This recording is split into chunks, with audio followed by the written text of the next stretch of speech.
Olá, bem-vindos à aula número 4 de autoconhecimento e relações humanas. Na aula de hoje, nós vamos estar ainda falando sobre a questão da personalidade, mas já chegando na parte de conclusão deste assunto. Então, considerações finais. Outros pontos que devemos levar em conta sobre os mecanismos de defesa são: na última aula, nós tratamos sobre os mecanismos de defesa e vimos que o mecanismo de defesa em si não é um problema, mas ele esconde um ponto vulnerável da nossa personalidade que precisa ser confrontado, que precisa ser tratado. E que os próprios mecanismos de defesa, quando nós não tratamos o que precisa ser tratado, eles podem se desenvolver em um problema de personalidade. Então, falando dos mecanismos de defesa, algumas coisas que nós precisamos considerar. Os diferentes mecanismos de defesa apresentam-se em todos os indivíduos. Qualquer ser humano vai ter mecanismos de defesa. E só se tornam anormais quando aparecem de maneira excessiva, ok? Não são escolhidos e empregados conscientemente pelo indivíduo. O mecanismo que vai atuar em um dado momento depende da natureza da situação específica e das características da pessoa. Então, em um momento, a pessoa pode usar um mecanismo de defesa, em outro momento, outro mecanismo de defesa. Isso é muito relativo. As mesmas situações podem ter mecanismos de defesas diferentes em pessoas diferentes. Os mecanismos que se mostram mais eficazes na resolução de conflitos anteriores tendem a serem usados para resolverem novos conflitos. Então, por exemplo, se uma pessoa inconscientemente usou um mecanismo de defesa e conseguiu alcançar uma certa tranquilidade, resolver algum conflito que ela estava enfrentando, provavelmente esse mecanismo de defesa vai ser aplicado em outros momentos posteriores, em situações que necessitem, então, dessa defesa. Seu uso prolongado e excessivo pode ter consequências graves no ajustamento efetivo da vida. Nesse sentido, alguns são piores que outros, como a fuga, que impede a pessoa de ser capaz de enfrentar seus problemas, a repressão, que cega para a natureza dos mesmos, a fantasia, como nós mencionamos na aula anterior, que pode levar a pessoa a viver no mundo fora da realidade. Os mecanismos de defesa podem ser frustrados. A racionalização pode ser desmentida, a identificação pode ser negada, a fuga evitada, a repressão revelada, tornando assim o conflito ainda mais intensificado. Quando tais mecanismos falham, podem ocorrer transformações ainda mais violentas no comportamento. Tais transformações apresentam-se sob a forma de perturbações psicológicas severas, sendo um efeito da psicose. Um papo sobre maturidade emocional. A maturidade emocional é a capacidade que uma pessoa tem de gerir as suas emoções e os fatores que geram estresse em sua vida de uma forma saudável. E tem papel fundamental nas nossas relações, porque nos auxilia a resolver conflitos e estabelecer relacionamentos seguros. Então, uma pessoa que o tempo todo está utilizando mecanismos de defesa, que não enfrenta as adversidades, não enfrenta os problemas, não admite as distintas sentimentos e sensações que ela tem, infelizmente, ela é uma pessoa que não tem maturidade. A maturidade emocional é quando a pessoa reconhece o que lhe afeta, reconhece o que lhe causa dor, o que lhe machuca, o que lhe incomoda, em que ela é vulnerável, mas ela não trata de se defender ou de se esconder disso, ou de amenizar isso de alguma forma. Ela trata de encarar isso. Ela reconhece isso e ela encara.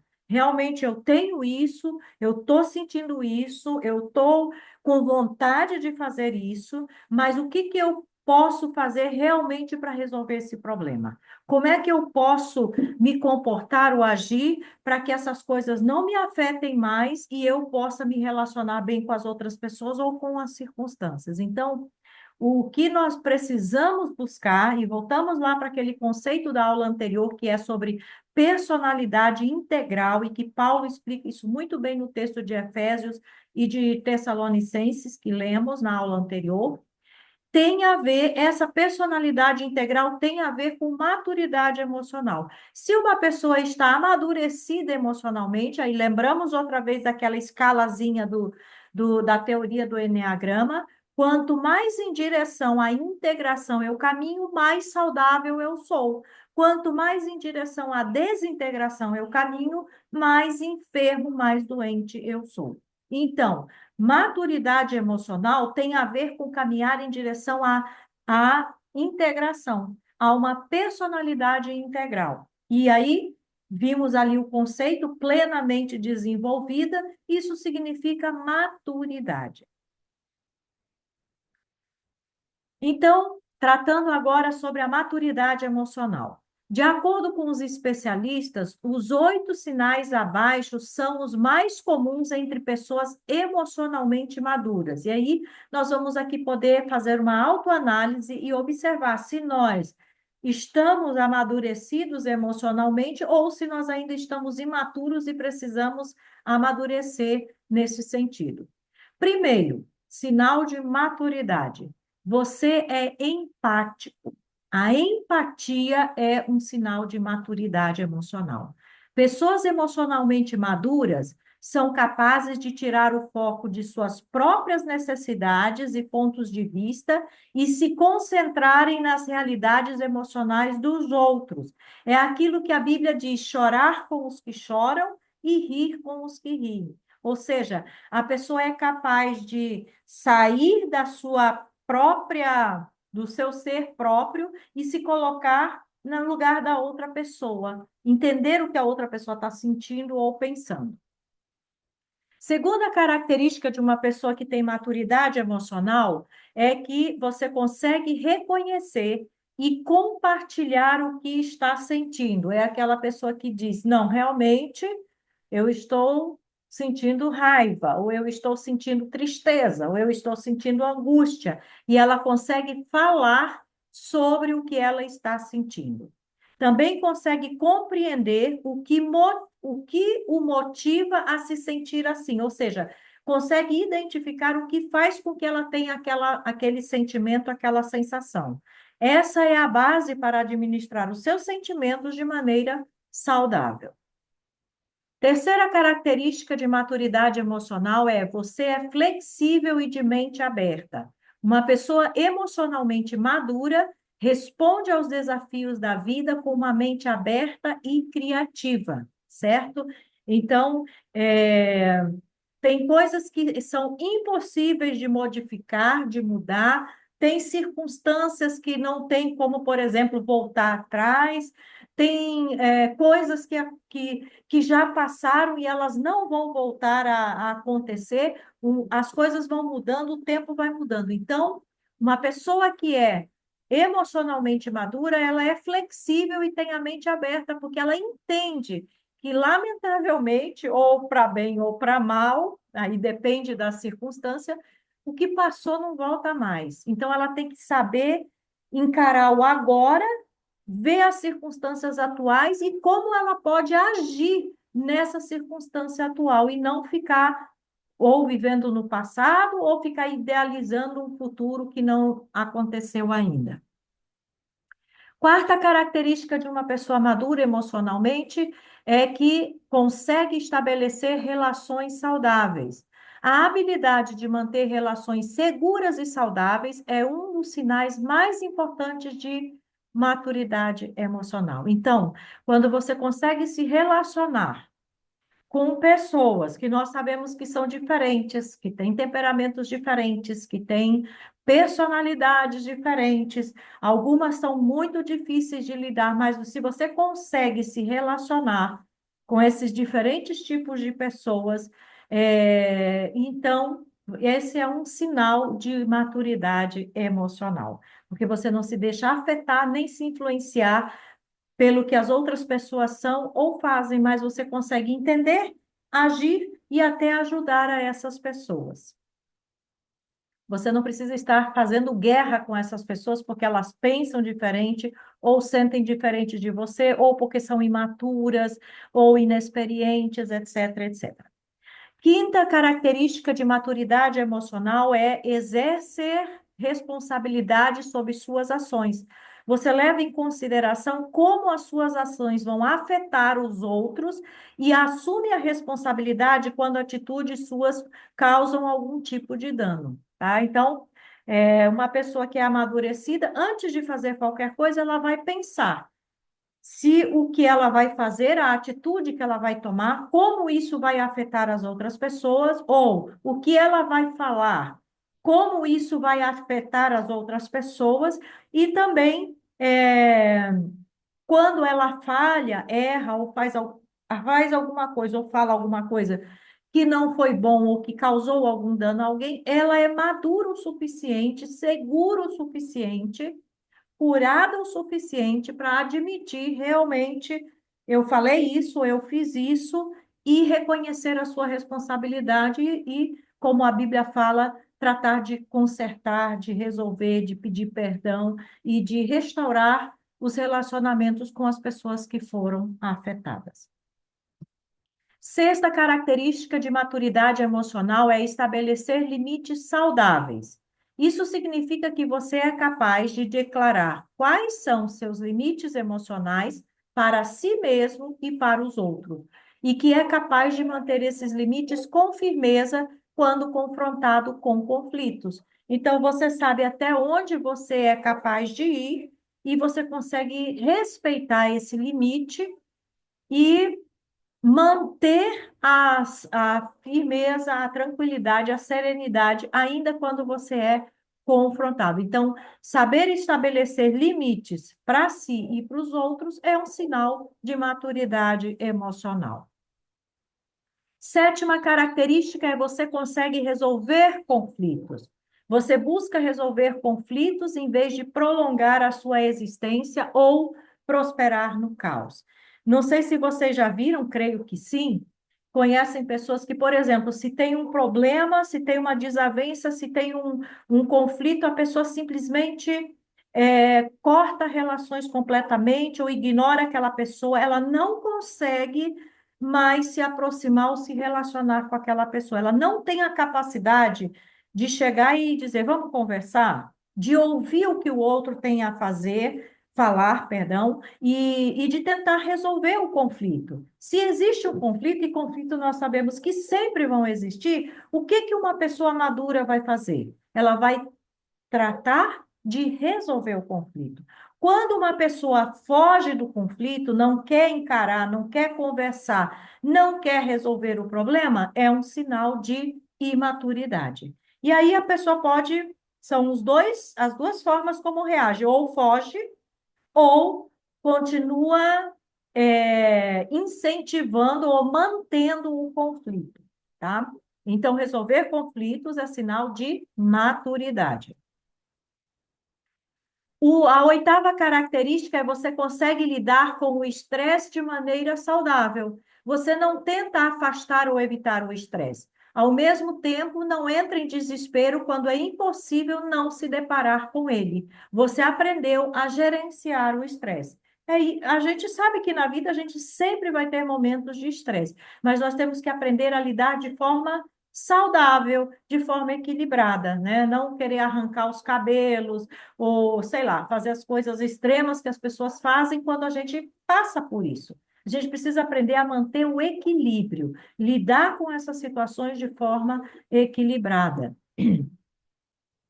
Apesar da maturidade emocional começar a se desenvolver na infância e continuar durante a adolescência, a busca por ela pode acontecer já na vida adulta e envolve conhecer melhor as suas emoções, aprender a ouvir os outros com compaixão, aprender maneiras diferentes de resolver conflitos e também aprender a desenvolver relações mais saudáveis e colocar um fim a relações que não são saudáveis. Então, tudo isso envolve maturidade emocional. Na verdade, eu creio que nós desenvolvemos realmente, ou podemos chegar à maturidade emocional só na vida adulta.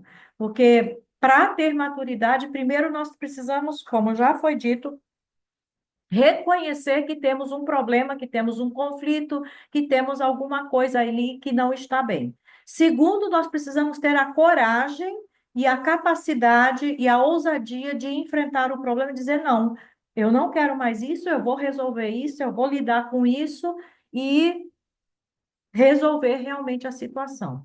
E terceiro, aí sim, tratar de reagir de uma forma diferente diante das diferentes circunstâncias que vão se apresentando.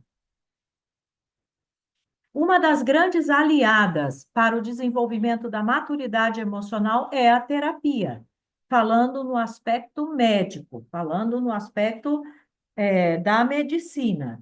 O outro e principal é desenvolver seu relacionamento com Deus, praticar os princípios da vida devocional. Quanto mais, e aí nós voltamos lá para a primeira aula, que fala sobre as três formas de relacionamento, Deus comigo mesmo e com os outros, e vimos que para eu me relacionar bem com os outros, eu preciso primeiro me relacionar bem com Deus e depois comigo mesmo. E para eu me relacionar bem comigo mesmo, primeiro eu preciso me relacionar bem com Deus. Então é fundamental. Quando falamos do aspecto espiritual e quando falamos do aspecto bíblico, eu preciso desenvolver meu relacionamento com Deus. Quanto mais íntima de Deus, quanto mais próxima de Deus eu estou, mais amadurecido emocionalmente e espiritualmente eu vou ser. E óbvio, praticar os princípios da vida devocional, que nós aprendemos também já na disciplina Espiritualidade do Missionário. O que é, então, desequilíbrio emocional? O desequilíbrio emocional na psicologia é definido pelas mudanças constantes de humor e de reações desproporcionais a imprevistos e acontecimentos negativos do dia a dia.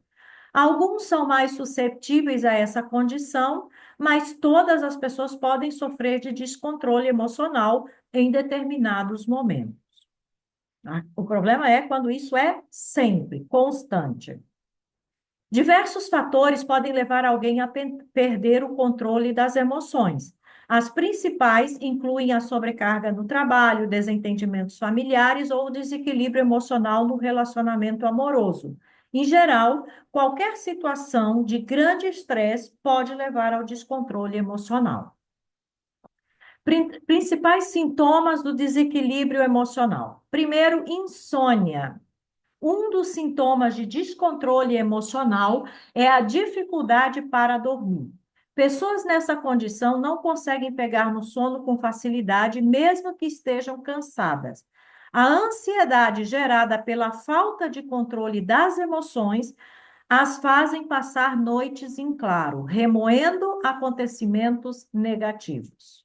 Então, insônia é um sinal de descontrole emocional. Dificuldade na concentração. Como o indivíduo não consegue manter o controle das emoções, acaba sentindo bastante dificuldade para se concentrar nas atividades de casa, do trabalho ou qualquer tarefa que exija mais atenção. Consequentemente, ele se torna improdutivo e ainda mais ansioso pelo fato de não conseguir executar o que precisa ser feito. Outro sinal de desequilíbrio emocional é a sobrecarga física. Conforme dissemos mais acima, o descontrole emocional também gera sintomas físicos. Essa é uma forma do organismo nos avisar de que a mente precisa de cuidados, assim como o corpo. Os sintomas comuns envolvem dores de cabeça, dores musculares e problemas gástricos. Normalmente, tais sintomas são somáticos, ou seja, não são resultados de nenhuma causa orgânica. Irritação constante. Uma das principais características de alguém desequilibrado emocionalmente é reagir de forma desproporcional a pequenos imprevistos cotidianos. Essa pessoa pode se mostrar agressiva, se exaltar com facilidade e tratar outros ao seu redor com rispidez. Então, irritação constante é outro sinal de descontrole emocional. Apesar de se tratar de uma condição psicológica, existe um remédio para o desequilíbrio emocional. O primeiro passo para consertar o problema é reconhecer que ele existe. Em seguida, é preciso adotar algumas práticas para conseguir melhorar sua qualidade de vida e daqueles que o cercam, tais como: entenda a raiz do problema. Então, a primeira coisa é identificar a raiz do problema. Apesar de parecer um conceito simples, muitas pessoas não sabem reconhecer que sofrem de descontrole emocional e associam seu comportamento agressivo com um traço de personalidade forte. Desse modo, o problema nunca é tratado, pois o indivíduo aceita essa característica como algo imutável. Consequentemente, elas possuem problemas de relacionamentos interpessoais, seja com familiares, amigos, colegas de trabalho ou cônjuges. Outra forma de controlar os problemas emocionais, o desequilíbrio emocional, são as técnicas de respiração. Sempre que perceber que sua irritação está maior do que deveria em determinada situação, tente se afastar do ambiente. Normalmente, a primeira reação costuma ser bem negativa, por isso, vale a pena se afastar, respirar fundo e tentar lidar com o ocorrido quando estiver mais calmo. Contudo, nem sempre isso é possível. Às vezes, alguns acontecimentos exigem urgência na resolução.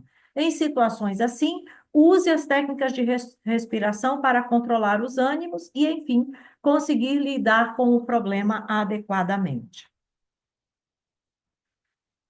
Busque o autocontrole, ou o que a Bíblia chama de domínio próprio. Essa é uma característica que aparece lá no fruto do Espírito e que nós precisamos orar e buscar, que o Senhor nos dê domínio próprio. Como nós precisamos de domínio próprio? E domínio próprio não é só para questões emocionais. Nós precisamos, às vezes, de domínio próprio para questões físicas. Nós poderíamos também dizer que domínio próprio é disciplina. Então, não é só para questões emocionais, não é só para questões espirituais, é também para questões físicas. Domínio próprio, autocontrole, disciplina. Algumas reações são causadas por acontecimentos que fogem do nosso controle, como acidentes, perdas, traumas e outros.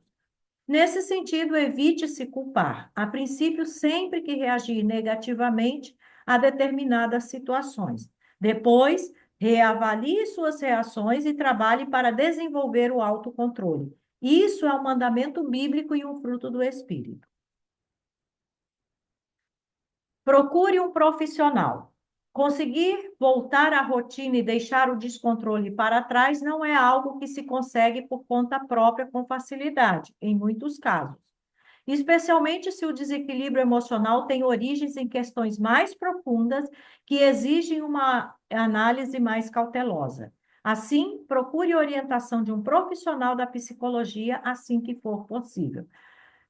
Como nós vamos ver também posteriormente, quando vamos estudar sobre distúrbios de personalidade, aí nós vamos ver que esses distúrbios, eles são questões realmente que necessitam de um acompanhamento profissional. Não é uma questão que simplesmente pode ser resolvida espiritualmente, né? Então, nesse caso, existem os profissionais e nós devemos buscar ajuda profissional se esse for o caso. Desenvolva um relacionamento com Deus. E aí, outra vez, nós estamos vendo como ter vida com Deus, ter relacionamento com Deus é a chave para que nós mesmos possamos nos conhecer, nós possamos nos resolver, possamos ter uma personalidade saudável, integral, equilibrada, amadurecida. Relacionamento com Deus. A prática da leitura e meditação da palavra de Deus, a oração, a adoração, bem como a prática dos mandamentos bíblicos, são fundamentais para o controle emocional, para a maturidade e o equilíbrio na vida. O cristão conta com a ajuda do Espírito Santo para vencer seu velho homem e superar as distorções da personalidade é parte do processo de santificação. Então, assim, particularmente eu digo que um cristão, ele não pode simplesmente se conformar ou se acomodar com o seu velho homem, com os problemas da sua personalidade deturpada e pecaminosa, que todos nós temos, já falamos sobre isso, estamos conscientes disso.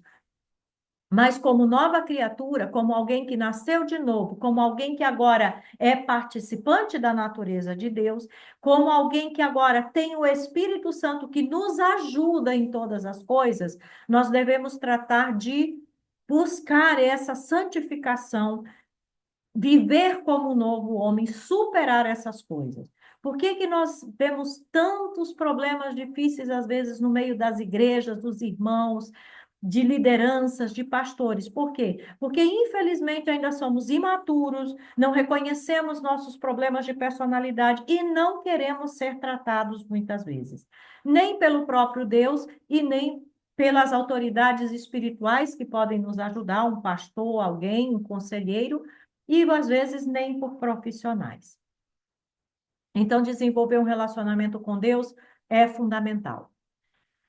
Precisamos buscar equilíbrio emocional. O equilíbrio emocional e espiritual são importantes para a saúde mental e para uma sensação de completude e paz interior. O equilíbrio emocional pode ser alcançado através da inteligência emocional e da gestão das emoções. Isso envolve conhecer-se e compreender as motivações dos outros para dominar o próprio comportamento.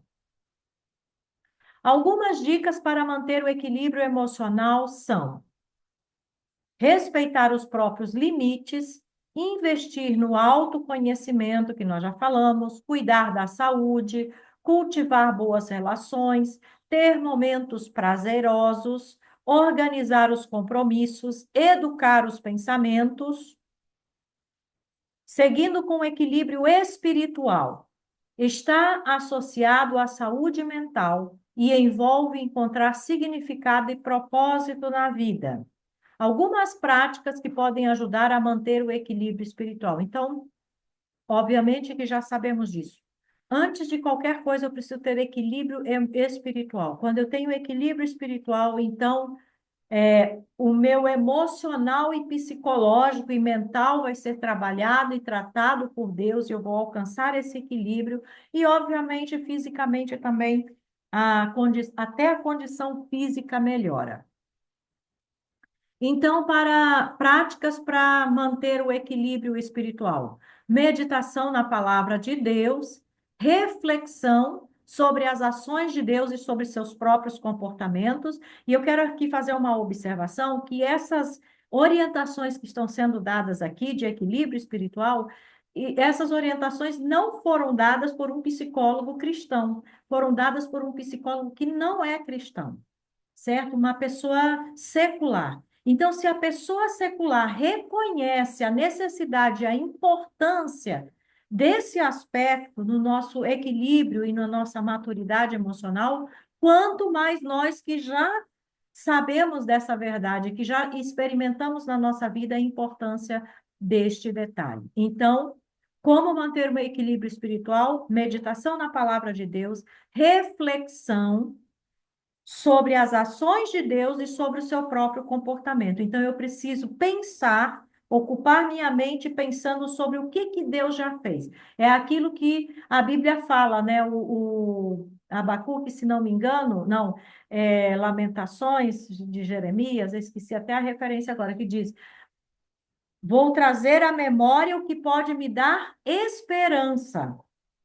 Então, eu vou pensar, vou refletir sobre o que Deus já fez. O que Deus fez na minha vida, o que Deus fez na minha família, o que Deus já modificou, o que eu já vi Deus fazendo. Então, eu vou refletir sobre as ações de Deus e sobre o meu próprio comportamento.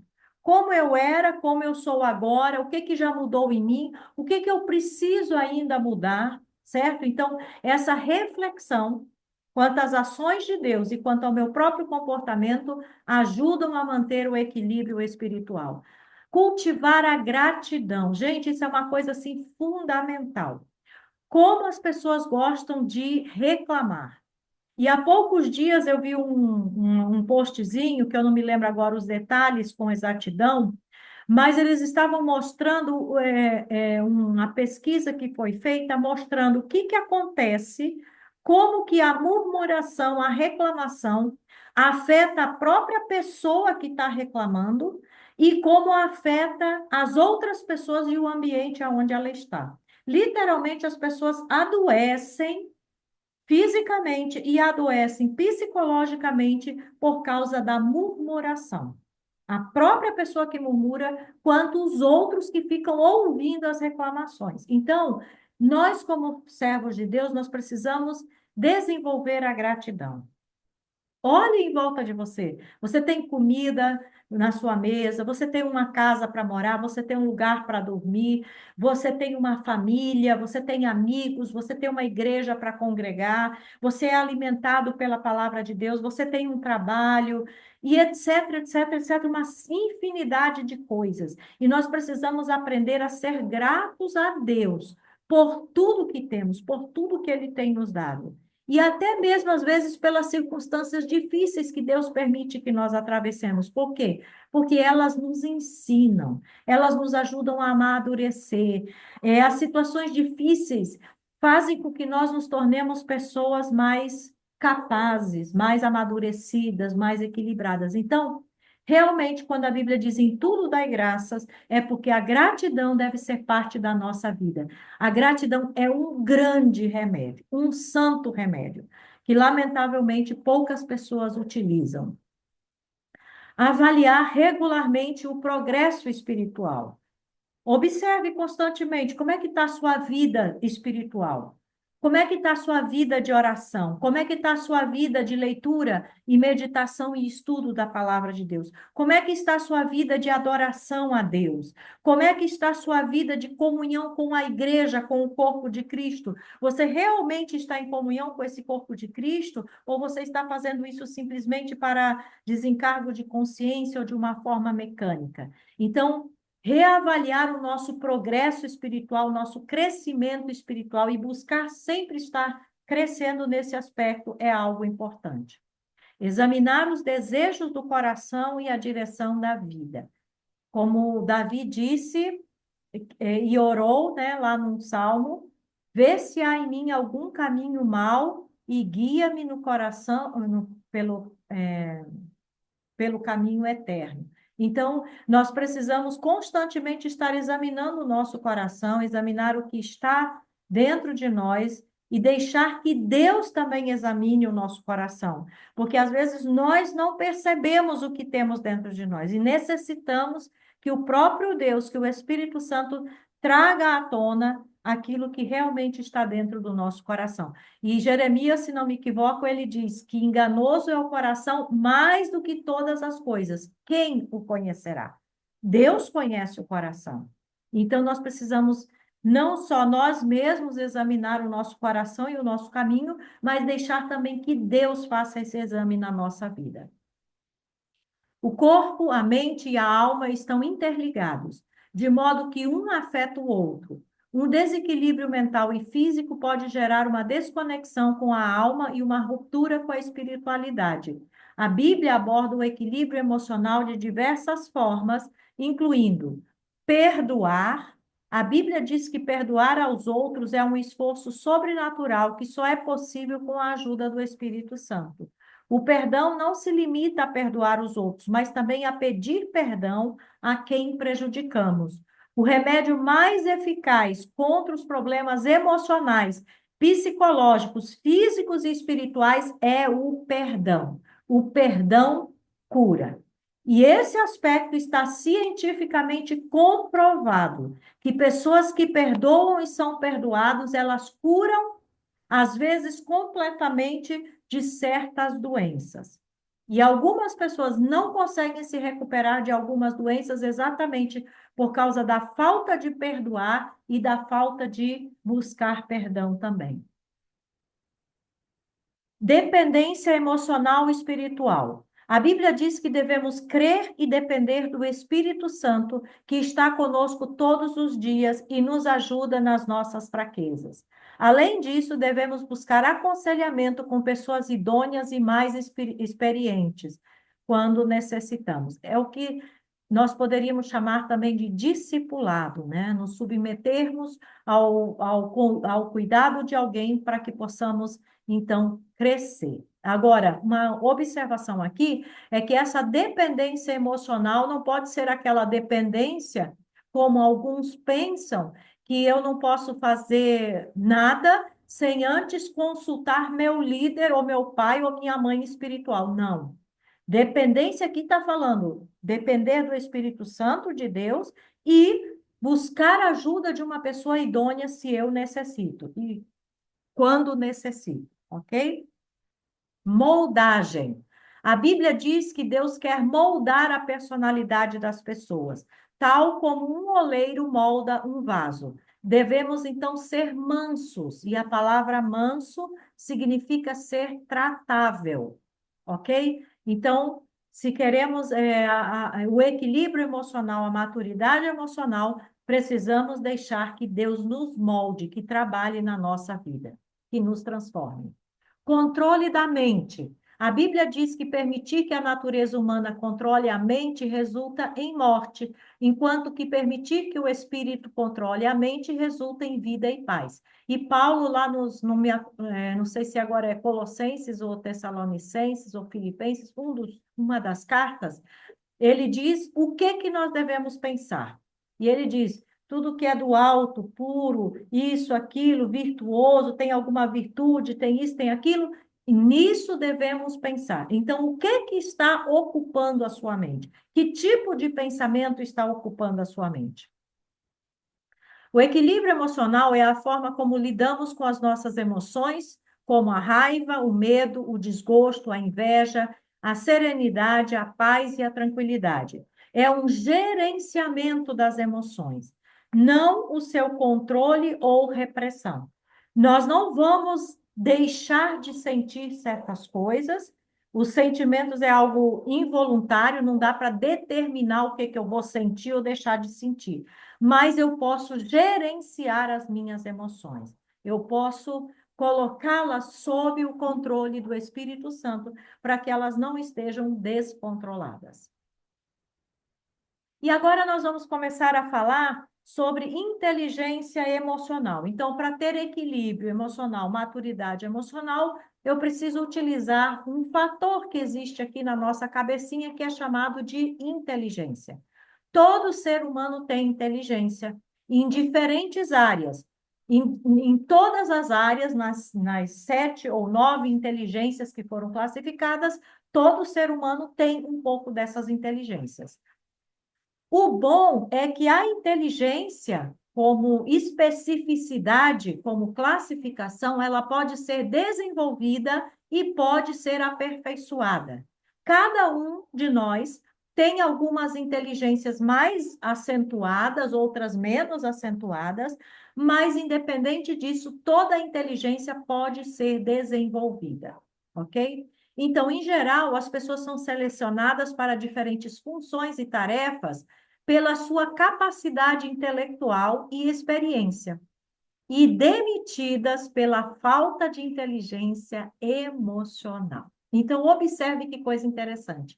Quando somos chamados para qualquer função, seja profissional, seja na igreja, seja na família, etc., etc., geralmente é por causa da nossa capacidade intelectual, capacidade profissional, as nossas habilidades. Mas quando somos demitidos dessas funções, geralmente é justamente por falta de inteligência emocional. Por quê? Porque não sabemos lidar com o estresse, não sabemos lidar com os conflitos, não sabemos resolver problemas, não conseguimos nos relacionar com as pessoas. A diferença está naquele conjunto de competências que tem sido denominada de inteligência emocional, entre as quais se destacam o autocontrole, o entusiasmo, a empatia, a perseverança e a capacidade de motivar-se. Embora algumas dessas competências possam ser configuradas na nossa bagagem genética, e muitas outras sejam moldadas durante os primeiros anos de vida, evidências apoiadas por abundantes pesquisas mostram que as competências emocionais podem ser aprendidas e aperfeiçoadas ao longo da vida. Em essência, cada emoção constitui um impulso que nos mobiliza para a ação. A própria raiz etimológica da palavra explica isso, já que o latim movere significa mover-se. Emoção, então, no nível semântico, significa movimento em direção a, ou mover-se em direção a. Em cada um de nós, duas mentes diferentes se sobrepõem. Uma que pensa e outra que sente, ou seja, o cérebro e o coração. Em muitas ocasiões, essas duas mentes mantêm uma coordenação adequada, fazendo com que os sentimentos condicionem e enriqueçam os pensamentos e vice-versa. Então, uma pessoa tem inteligência emocional quando o cérebro e o coração conseguem se manter equilibrados. Tanto a mente quanto o coração vão ser influenciados um pelo outro. Mas, apesar dessas influências do racional e do emocional, conseguem manter um equilíbrio. Tal como acontece com a matemática ou a leitura, a vida emocional é uma área que pode ser dominada com maior ou menor habilidade. Aqueles que governam adequadamente os seus sentimentos e sabem interpretar e relacionar-se eficazmente com os sentimentos dos outros, desfrutam de uma situação vantajosa em todos os domínios da vida. Embora seja verdade que ambos os tipos de inteligência, a cognitiva e a emocional, cérebro e coração, coexistem em cada pessoa, é evidente que a inteligência emocional proporciona, de longe, o tipo de qualidades que mais nos ajudam a tornar-nos seres humanos autênticos. Gardner sustenta que a inteligência não é apenas uma, mas uma ampla gama de habilidades diferenciadas, entre as quais identifica 7. Gardner destaca 2 tipos de inteligência pessoal, que é a interpessoal, que nos permite compreender os outros, e a intrapessoal, que nos permite formar uma imagem fiel e verdadeira de nós mesmos. Então, dentro da inteligência emocional, nós temos a inteligência pessoal, que é a interpessoal e a intrapessoal. Interpessoal é como eu me relaciono com os outros. Intrapessoal, como eu me relaciono comigo mesmo. As competências emocionais não só nos tornam mais humanos, mas em muitas ocasiões constituem uma condição básica para o desenvolvimento de outras competências normalmente associadas ao intelecto, como a tomada de decisões racionais.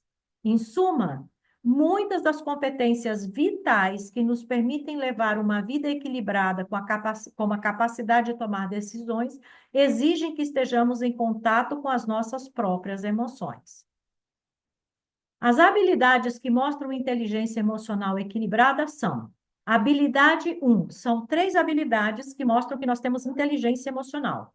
Aí a habilidade 1 é o autocontrole ou domínio próprio. Lembra que já vimos sobre isso anteriormente? Então, essa é uma habilidade de quem tem inteligência emocional. Domínio próprio, autocontrole.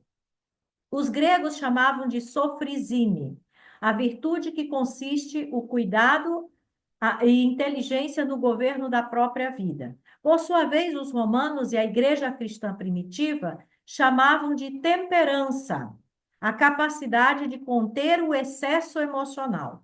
A preocupação, então, de governar-se e controlar impulsos e paixões parece andar de mãos dadas com o desenvolvimento da vida comunitária, pois uma emoção excessivamente intensa ou que dura além do prudente, põe em risco a própria estabilidade e pode trazer terríveis consequências.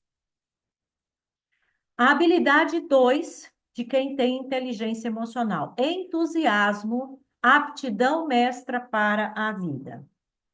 Devido à sua poderosa influência em todos os aspectos da vida de uma pessoa, as emoções estão no centro da existência.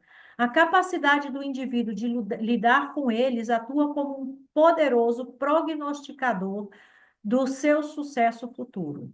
A capacidade de pensar, planejar, concentrar-se, resolver problemas, tomar decisões e muitas outras atividades cognitivas essenciais na vida podem ser dificultadas ou ajudadas pelas nossas emoções.